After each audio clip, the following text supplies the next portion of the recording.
Oke, selamat malam teman-teman semua. Nah, kali ini itu saya baru di tempat yang sangat spesial nih, yaitu di kediamannya Mas Benedictus Febrianto. Selain ada beliau, kita juga ada Pak Dias Radityo. Iya. Beliau berdua ini adalah pegiat literasi yang tergabung dalam istilah atau brand Edutania. Jadi beliau ini pegiat literasi. Saya sangat suka itu nyimak video-videonya, terutama soal dongeng-dongeng, karena itu membangkitkan memori kolektif saya tentang masa kecil itu. Nah, berkaitan dengan hal tersebut, saya tuh pernah beberapa waktu yang lalu ini Pak Dias dan Mas Febri ini. Gimana? Itu ngobrol-ngobrol sama temen ya soal dongeng gitu. Oh iya, dongeng. Jadi kan saya punya anak, teman saya juga toh, terus kita ngobrol-ngobrol. Anakku susah tidur gitu oh, kan, iya. Terus akhirnya kita ngobrol-ngobrol nih soal solusinya. Nah, ternyata memang Pak Dias dan Mas Febri, kebanyakan saya pernah survei itu, tak jadiin paper malah ya, iya. Dari 100 responden itu kalau nggak salah ada sekitar 7, berapa persen yang hanya larinya itu solusinya ke dongeng. Dongeng ya. Kebagian besar itu hal-hal lain, misalnya kayak malah diajak bermain gitu kan ya. Oke dan sebagainya, tapi yang mayoritas tuh malah dikasihin HP. Oh iya. Sampai matanya capek. Iya, nah, iya, kan. iya. Akhirnya tertidur dengan sendirinya. Iya, iya. Nah, berkaitan dengan tersebut, gimana awalnya respon dari Pak Dias sama Mas Febri ini? Oh iya. Terkait apa tadi itu ya? Bagaimana? Nah, itu sebenarnya juga terbukti juga di komen di YouTube kami.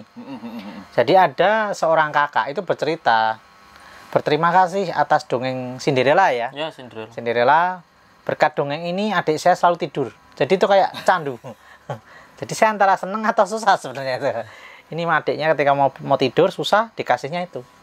Nah, itu yang membuktikan apa ya, pernyataannya Pak Tejo tadi. Nah, seperti itu. Nah, lalu akhirnya pertanyaan saya mengarah ke sini nih Pak Dias dan Mas Febri. Kenapa sih jenengan berdua tuh milih storytelling gitu ya? Mendongeng gitu. Kenapa sebagai gerakan literasinya? Nah, mungkin Mas Febri mau jawab. Ini cukup panjang ini ceritanya. Ada monggo. Sejarahnya. Monggo Mas Febri. Dongeng itu sebenarnya berangkat dari pengalaman pribadi ya. Ini saya beri nama itu Ada Cinta di Cerita. Wah, menarik. Ketika masa kecil itu kan sangat sering ya didongengi. Iya. Nah, ternyata itu tuh membekas tuh loh. Membekas sampai dewasa. Lalu ketika dewasa tuh menjadi rindu. Ternyata dengan didongengi itu tuh tertanam juga cinta dari orang tua itu. Oh, luar biasa. Nah, kami tuh berharap dengan bercerita juga itu bisa menanamkan cinta juga lah. Sederhananya kalau kita berpacaran itu tanpa ada cerita pasti tidak ada cinta. Hampa. Nah, gitu sederhana sekali. Iya. Jadi ingin menanamkan cinta lewat cerita. Keren banget. Aku langsung tak garis bawahi itu soal cinta dan kedekatan orang tua ya. Iya, betul. Karena memang gimana ya, ya mungkin ada beberapa argumentasi saya yang keliru gitu ya Pak Dias dan Mas Febri. Tapi semakin lama generasi itu bonding antar anggota keluarga atau ya bisa kita katakan kedekatan emosi itu tidak sedekat zaman dulu gitu. Betul, iya.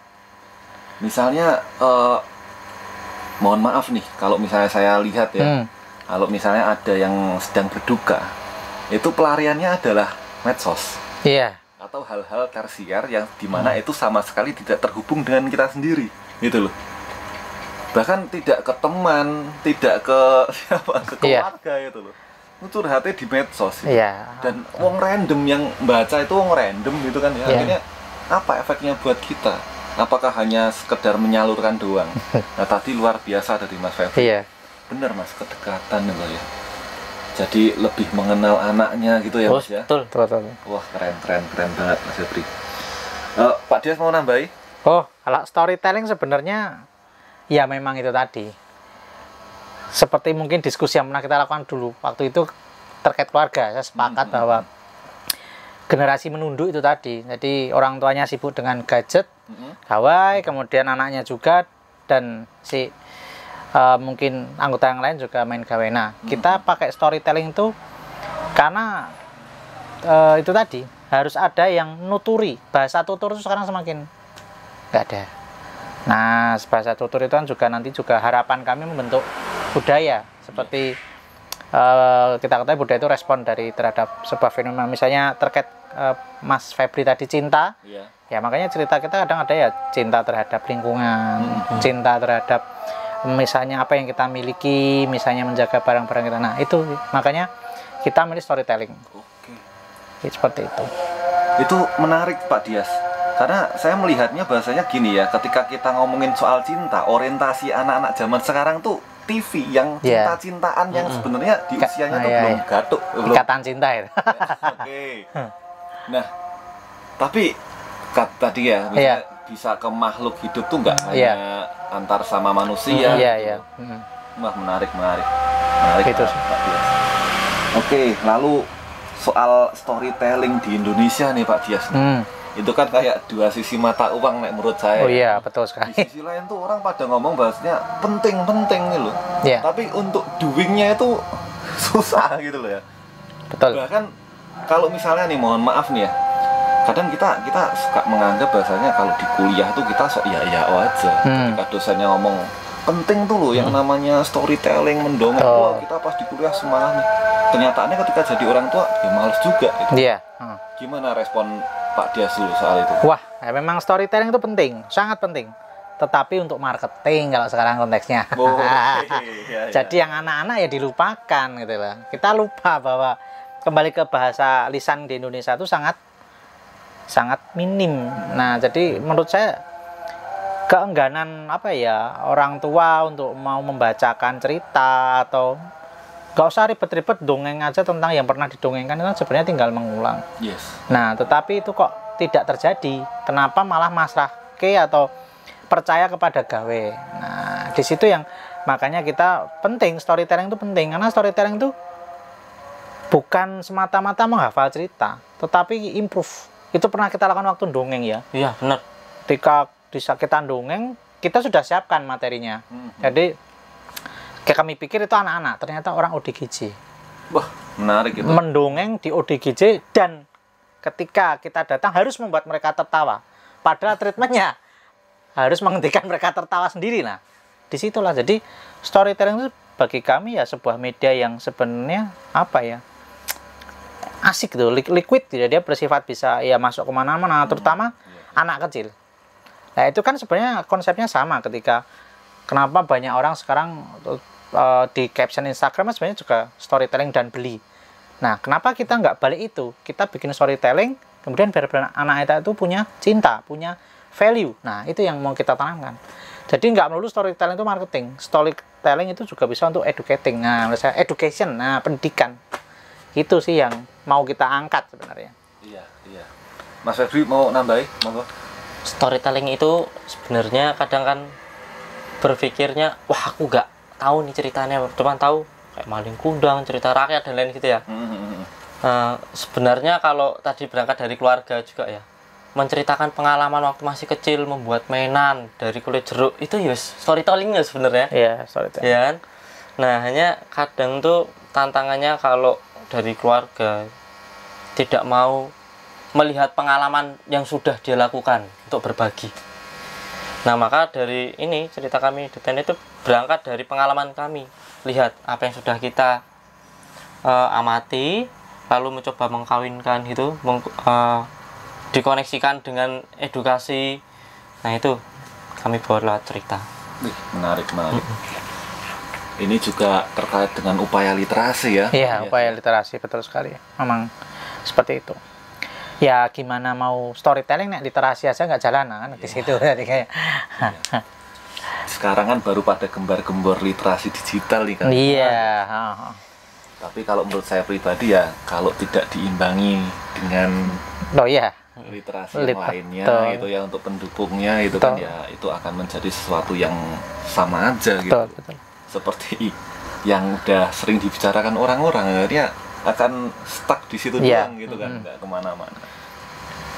Nah, masih soal terkait storytelling sebagai upaya literasi nih, pengalaman apa nih yang menarik selain dengan ODGJ itu tadi, misalnya ditentang atau kamu tuh ngapain kayak gini-gini, terus apa hal yang membuat jenengan berdua masih bertahan tuh dengan storytelling? Wah ya itu cerita yang menarik itu ketika satu ada sebenarnya harapan kita dengan storytelling itu menumbuhkan imajinasi anak ya. Dan itu hal yang luar biasa waktu kita dongeng di TK Pasiran sana itu. Oh iya, di dekat Sarsito. Yeah. Seorang anak TK itu TK kecil lah sana tahun itu, dia tiba-tiba nyalami kita berdua. Habis kita pentas itu, dongeng di kelasnya itu. Pas bawain apa itu, Mbah? Itu tentang cinta lingkungan, jangan membuang sampah di sungai. Anak itu dengan PD-nya, dengan suara sing jelas itu dia bilang, pertunjukan mas-mas tadi luar biasa. Anak TK itu dapat kata-kata dari mana? Lah kita kan, oh iya ternyata ketika ada pancingan, ada kemauan untuk berbagi cerita, berliterasi, ya itu bisa gitu loh. Itu kalau ada saya. Terus mungkin tambahan yang di kanker itu yang teman-teman penyintas kanker itu juga wah. Kalau di sana unik sekali. Jadi kita tahu lah ya kalau anak-anak masih anak-anak nih, dia terkena sakit kanker pasti yo kasihan banget.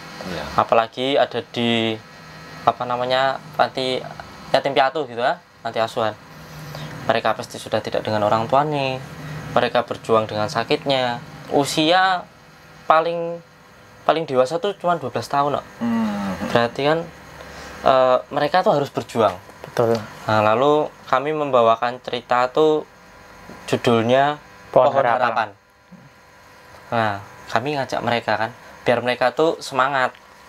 Lalu kami kasih selembar kertas, mereka menuliskan loh cita-citanya. Nah, seorang anak-anak yang masih berjuang aja mereka semangat untuk gapai cita-cita. Nah, artinya mosok kita yang sehat, yang memiliki banyak kesempatan kok ya nggak semangat. Artinya, nah di sini itu tuh ada kesan tersendiri, pesan dari mereka. Nggak hanya mereka belajar dari kita, tapi kita tuh juga belajar dari dia. Wah, menarik, menarik. Dan menghargai orang, maksud saya. Nyon sewu ya itu waktu paginya mereka kemo, Pak. Kemo kan mesti awalnya menurut penuturan pengasuhnya sudah nggak karu-karuan. Iya. Dengan mata sembab dan badannya mereka mau menemui kita untuk mendengarkan dongeng. Itu bagi saya sangat-sangat ternyata. Wah. Gitu. Aku masih hidup kok Mas, aku masih pengen hidup. Wah, gitu. Mainan tuh dia cuma selalu mensugesti dirinya. Aku masih pengen hidup kok Mas. Aku hidup, aku sehat, aku semangat. Ya itu langsung bagi kami langsung wah pukulan yang luar biasa bagi itu. Kadang-kadang kalau dongeng itu ya itu jiwa kita juga ikut ternyuh dan wah terkoneksi dengan konteks yang kita bawakan itu tadi. Menubuh. Iya, menubuh betul bahasanya. Keren. Nah, jadi bagi teman-teman nih generasi milenial nih yang sering mengeluhkan apa-apa dikit-dikit insecure. Iya. Silakan cek channel YouTube-nya Mas Febri dan Pak Dias ya, Edutania. Jadi ya dari cerita beliau berdua tadi kita bisa memahami ya gitu ya. Bahasanya hidup ini hanya perihal soal bersyukur. Mohon maaf, aku bukan bermaksud mendiskreditkan kata bersyukur dengan kata hanya ya, tapi betul. kalau kita lihat ya, kita masih banyak hal dari diri kita yang bisa kita syukuri gitu, betul. Dan itu jenengan dapatkan ketika melakukan kegiatan storytelling itu di teman-teman UDGJ, di Yayasan Kanker itu.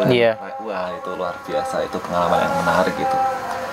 Nah, ini kan ngomongin soal storytelling nih, dan saya agak memahami latar belakang pendidikannya Pak Dias ya. Iya. Jadi Pak Dias itu dari sarjana antropologi dan magister manajemen bencana. Iya. Kalau Mas Febri ini dari pendidikan guru sekolah dasar. Nah, saya mau tanya nih, mohon maaf. Iya. Era sekarang kan sudah lintas disiplin, Mbak. Betul. Bahkan inter atau trans itu. Iya, sepakat. Menurut jenengan sendiri, disiplin jenengan sebenarnya butuh nggak sih soal manajemen bencana dan storytelling itu, Mbak? Oh betul, sangat butuh.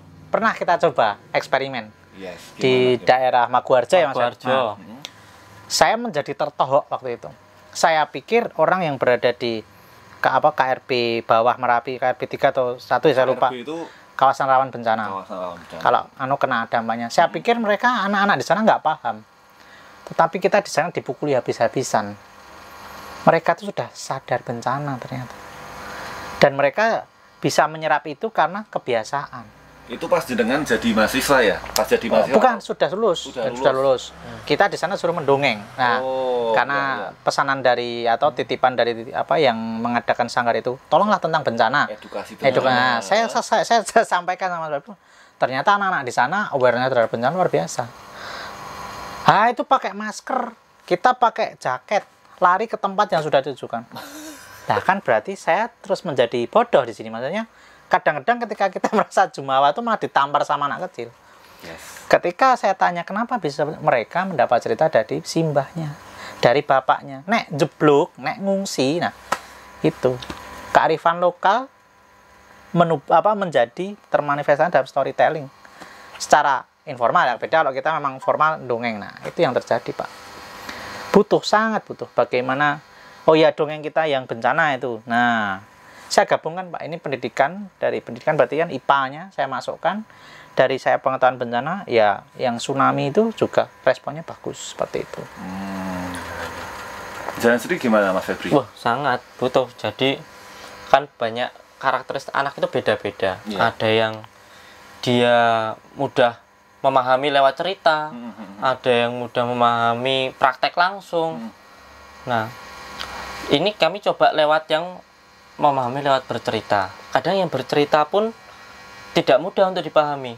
Lah, kami kaitkan, kami gabungkan dengan pelajaran. Jadi bagaimana mengemas proses terjadinya hujan lewat bercerita. Bagaimana mengemas cerita bunga. Proses penyerbukan bunga itu. Ya kami coba lewat cerita. Ternyata untuk pendidikan, kalau menjadi guru tidak berani untuk bercerita storytelling itu, ya kurang toh. Makanya ini jadi sarana juga untuk belajar, memberikan inspirasi juga untuk guru-guru. Menarik. Nah, saya pernah juga wawancara soal disabilitas ya. Yang menjadi ironis adalah ketika isu-isu disabilitas itu tidak ada dalam materi pembelajaran atau bahan kajian di perkuliahan. Iya. Kalau saya juga sangat setuju tadi Mas Febri dan juga ke Pak Dias sih. Apalagi kalau soal di bencana, saya dulu pernah juga beberapa kali jadi relawan dan memang storytelling itu sangat penting. Nah, terus yang ingin saya tanyakan agak menggelitik teman-teman semua nih sebenarnya nih. Gimana kasusnya kalau itu tidak dipelajari di perkuliahan? Gimana Mas Febri? Ada pengalaman nggak misalnya? Akhirnya ya monggo. Kalau itu ketawa ya. Banyak banget ya. Kasusnya tidak jumpai di perkuliahan. Ya contohnya sekarang ini ketika masa pandemi, kami beralih ke YouTube, beralih ke podcast. Background pendidikan tentu tidak ada basic untuk editing, tidak ada basic untuk syuting. Ya mau tidak mau ya kami juga terjun ke situ untuk bagaimana belajar storytelling menghadap layar, tidak menghadap penonton. Ya mau tidak mau ya kami juga berjuang di situ. Oke. Kalau Pak Dias sendiri nih, ada apa Mbah mata kuliah storytelling? Nah ya itu, bagi saya itu memprihatinkan. Pol mentok itu ya sastra anak gitu. Tetapi kan teori, lagi-lagi kita dihadapkan teori. Nah prakteknya itu apa? Nah ya mungkin saya pernah berkecimpung di dunia pendidikan dulu waktu ngajar gitu kan. Yang terjadi apa? Ketika mau ngajar, mereka bingung. Aku harus apa? Menghadapi karakteristik anak. Nah, padahal storytelling itu kan satu, bisa untuk memetakan, dua, menghandle emosi mereka ya. Ketika moodnya anak-anak kita dongeng pagi hari, nah itu kan berfungsi juga. Ketiga, misalnya kita kan sekarang daring, kentekan bahan, kehabisan bahan kan bisa menceritakan pengalaman kita, membangkitkan itu. Wong yang kita itu yang waktu anak-anak gede itu Zoom itu juga kita dongeng ya, mereka akhirnya juga kembali antusias kok. Jadi menurut saya itu tinggal itu tadi, berani nggak universitas atau perguruan tinggi ya, institut pendidikan menerapkan storytelling. Jangan-jangan storytelling hanya monopoli dosen. Nah, kan di situ pertanyaannya. Akhirnya itu menjadi sebuah lubang besar soal katanya sudut pandang interdisiplin gitu. Nah, Pak Dias dan Mas Febri ya. Betul. Apakah itu hanya biar keren aja atau gimana? Iya. Nah, di sisi lain kealpaan universitas untuk mengakomodasi itu berarti bisa kita katakan bahasnya jadi seorang guru. Kan ini juga seorang pendidik kan. Betul. Iya. Itu harus benar-benar keluar dari zonanya gitu ya. Iya. Karena kalau misalnya dipelajari di lembaga formal tok gitu ya, kita akan tidak ada pengalaman empirisnya. Iya, betul. Tidak ada, ya cara ini ya lucu aja kalau kita penelitian, tapi penelitiannya itu lewat Google Map gitu. Iya. Aku udah ke lapangan kok kemana lewat Google Map, aku bisa lihat nih dari Google Street View misalnya gitu kan, karena saking Internet of Things-nya itu. Iya, Internet of Things. Iya, memang seperti itu. Kayak pandemi itu memang mengajarkan kita untuk sepakat keluar dari zona nyaman. Awal-awal kita stres, terus terang Pak. Awal pandemi kita stres. Karena apa? Biasanya hampir setiap minggu kita tuh ada panggilan untuk dongeng. Mampet, tapi itu tidak ada sama sekali. Nggak ada yang mau mengadakan dongeng. Nah, sebagai pendidik kita kan edutannya juga, semangat kita kan edukasi dan bercerita tadi ya dengan gembira. Kita cari media. Makanya kita kemana akhirnya pindah ke YouTube dan podcast. Nah, itu juga sependapat dengan Pak Tejo. Kita harus berani keluar dari zona nyaman. Saya generasi saya tuh udah bukan milenial, maka kan terkait IT sudah ada jarak. Ya mau mbakmu saya harus belajar. Nah, yang bisa mengakomodir dan ini kan Mas Febri. Nah, itulah di situ kita pertukaran ilmu. Saya membuat ide konsepnya, beliau di bagian teknologinya. Nah, itu perkawinan life skill, kemampuan itu yang menurut saya penting. Iya, menarik itu. Dan bagaimana mungkin kalau misalnya saya dari orang awam yang melihat background pendidikannya jenengan berdua, nanti Mas Febri bisa nih ngasihkan beberapa sudut pandang perspektif tentang anak gitu kan. Dan Pak Dias bagaimana manajemen soal trauma kan di manajemen bencana gitu kan ya. Wah, menarik. Berarti harus ada keterjalinan lintas bidang ilmu gitu ya Pak Dias ya. Harusnya seperti itu ya. Makanya kita rembukan kalau mau bikin cerita itu padu. Harus beradu argumen dulu. Kenapa warnanya harus ini? Kenapa tokohnya nggak boleh binatangnya ini dan ini? Nah, itu ternyata setelah pelajari dari Mas Febri, memberikan sugesti yang tidak baik. Pak, ceritanya terlalu berat. Oh iya, saya turunkan. Nah, jadi hal-hal seperti itu tetap di balik sebuah cerita itu ada diskusi yang luar biasa. Jadi kita ya memang sih hanya 8 menit, tetapi prosesnya itu yang kita sangat itu. Biasanya itu kan setiap 1 minggu sekali ya, itu Senin, Selasa, Rabu itu diskusi matang ya. Bahkan hari Minggu, Senin, Selasa, Rabu itu diskusi matang dulu. Buat naskah. Kalau nggak Rabu, Kamis itu rekaman, lalu editing, waktunya lalu upload. Menarik. Berarti soal analyzing dan criticizing itu juga tidak hanya pada audiens, tapi jenengan barang jenengan juga mengalaminya itu. Iya. Betul. Keren. Karena kembali ke ini konten Pak, konten anak itu susah ditebak. Terus terang itu kita bikin penelitiannya itu bingung. Gimana itu Mbak susah ditebaknya? Kembali ke cerita awal. Jadi ketika seorang anak itu sudah suka sama satu video, dia akan muter terus. Cinderella terus, padahal di bawahnya ada Putri Salju dan lain-lain. Nah, itu yang pertama. Yang kedua, itu tadi menebak kesukaan mereka. Beda ketika misalnya saya bikin prank tentang apa lah, itu gampang, mesti meledak. Nah, gitu. Tetapi ketika kita bikin, menurut kita versi kita di analisis Google, wah bagus ini. Kita lempar mimpes, nggak ada yang nonton. Nah, kita lakukan analyzing lagi, apa sih yang kurang itu. Bedanya di situ, kalau channel anak itu di situ. Keren ya. Iya. Saya tadi melihat dari PGSD aja, pendidikan guru sekolah dasar aja mempelajari banyak hal.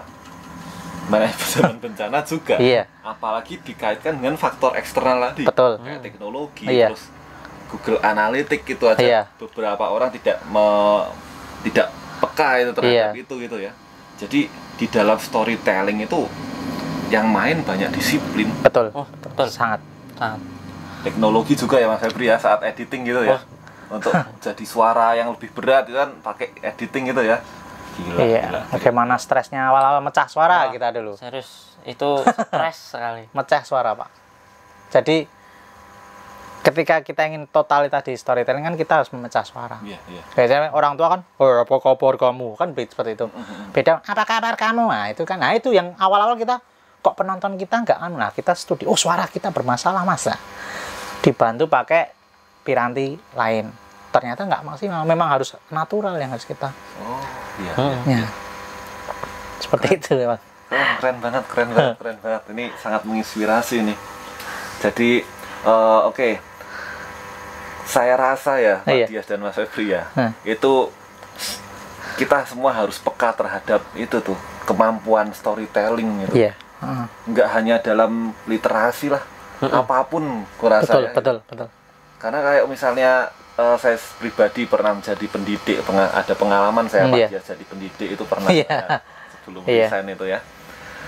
Memang mahasiswa atau teman belajar kita tuh lebih enak ketika kita tuh ngobrol dengan gaya storytelling gitu. Iya, betul. Sepakat itu. Bayangannya mereka langsung, ini, kayak gini, kayaknya bisa ketawa. Itu kan artinya kita akhirnya menyamakan frekuensi. Betul. Setelah frekuensi sama tuh kan kita mau ngasihin apa aja diterima ya. Sebagian besaran kayak gitu kan. Berarti yang sekarang ada pemaksaan frekuensi. Gimana emang? Lah, ketika suasana kelasnya senyap, berarti kan frekuensinya nggak sama, Pak. Iya. Tidak terjadi diskusi, berarti pemaksaan frekuensi. Bener, iya. Itu aja berhadapan. Nah, iya. Akhirnya yang terjadi adalah, lihat bioskop. Setelin PowerPoint. Iya. Tidak ada diskusi. Tidak ada diskusi. Akhirnya, ya, gimana dari tadi pembicaraannya Pak Dias dan Mas Febri ya, itu kan dari pendidik gitu dan peserta didik atau bisa dibagi gitu kan, itu kan akan terjadi interaktivitas gitu kan, saling TikTok gitu ya. Iya, betul. Saya juga dikasih dan juga memberi gitu kan. Gitu. Betul. Artinya itu terjadi kalau ada frekuensi yang sama itu gitu. Menarik. Oke, untuk penutup nih dari Mas Febri dulu ya itu. Pesan, quote atau monggo lah. Kalau dari saya, untuk siapa saja, entah itu pendidik, orang tua, anak-anak, jangan takut untuk storytelling. Cerita dari pengalaman, berangkatlah dari pengalaman dan jangan takut untuk mencoba. Luar biasa, luar biasa. Jadi keren, itu tolong dipahami gitu ya teman-teman ya. Iya. Pak Dias. Iya. Kalau saya sih memang kita lebih harus fokus lagi kepada literasi. Apa yang kita lakukan ini hanyalah bagian kecil dari komunitas pendongeng yang ada di Indonesia. Kami menyadari bahwa ya itu tadi, mendongeng itu sebenarnya menyenangkan kok. Itu salah satu cara untuk membahagiakan anak kita, membangun lagi ruang yang selama ini dingin dan hampa, nggak ada hubungan antara anak dan orang tua dan mungkin teman dan teman. Nah, maka ya sudah, kita harus tetap mencoba untuk storytelling. Bagi saya storytelling itu bentuk bentuk untuk sosialisasi juga, ngobrol, komunikasi. Dan itu sudah diwariskan dari leluhur kita kok. Jadi, dan bahkan itu sebenarnya kalau mau dikatakan heritage-nya seluruh dunia itu ya dongeng. Kenapa di negara maju itu juga kuat literasinya, ya mereka sampai anak terkecil pun juga sekarang masih ada dongeng. Iya. Terima kasih kalau dari saya seperti itu. Iya. Sayang, berterima kasih nih Pak. Iya, sama-sama. Jadi banyak hal baru yang bisa saya pribadi tangkap ini, dan semoga itu juga diapresiasi dan menjadi sebuah pengetahuan bagi teman-teman yang menonton video ini gitu. Oke, saya ucapkan terima kasih. Sama-sama. Terima kasih. Iya. Mas Febri itu ya. Iya. Sehat selalu pokoknya, selalu menebar kebaikan. Amin. Terima kasih juga kesempatannya ya, Edutania boleh datang di channelnya Pak Tejo, salah satu orang yang selalu menyemangati dan membuat kami tetap berkarya ya Mas Febri. Ya, terima kasih nggih Pak Dias dan Mas Febri nggih, terima kasih sekali nggih atas kesempatannya ini. Semoga bermanfaat dan pastinya akan menyebar luas teman-teman. Amin.